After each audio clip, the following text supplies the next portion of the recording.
जब भेटबे न कइल त लहुकला से का भइल, कोनो दावे न लहल त फौकला से का भइल। ऐसे तो डाढ़ पत फोड़ के फुलाइल होखे, जब भेटबे न कइल त छौकला से का भइल।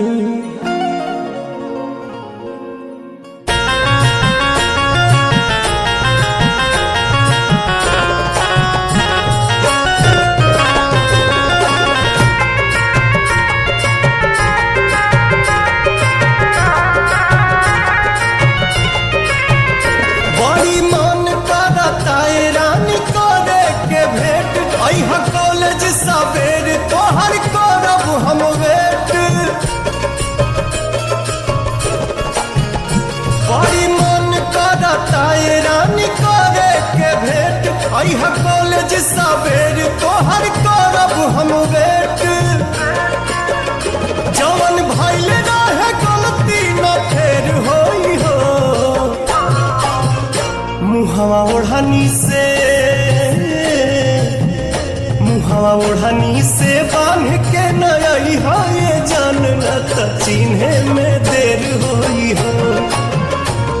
ओढ़नी से बांध के नई हो, ये जान न त चिन्हे में देर होई हो।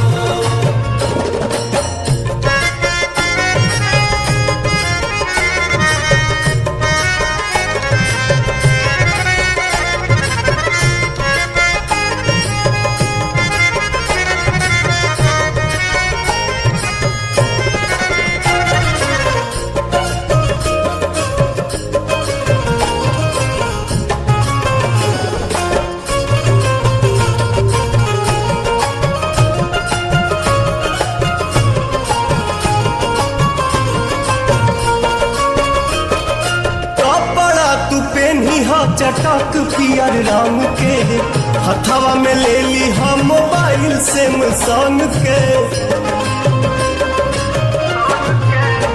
हाँ कपड़ा तू पहनी हा चटक पियर रंग के हथवा में ले ली हम मोबाइल सैमसंग के। कॉल करी हम तेरी बात ढेर होई हो। मुहवा ओढ़नी से बांध के नई है, ये जान न त चिन्हे में देर होई।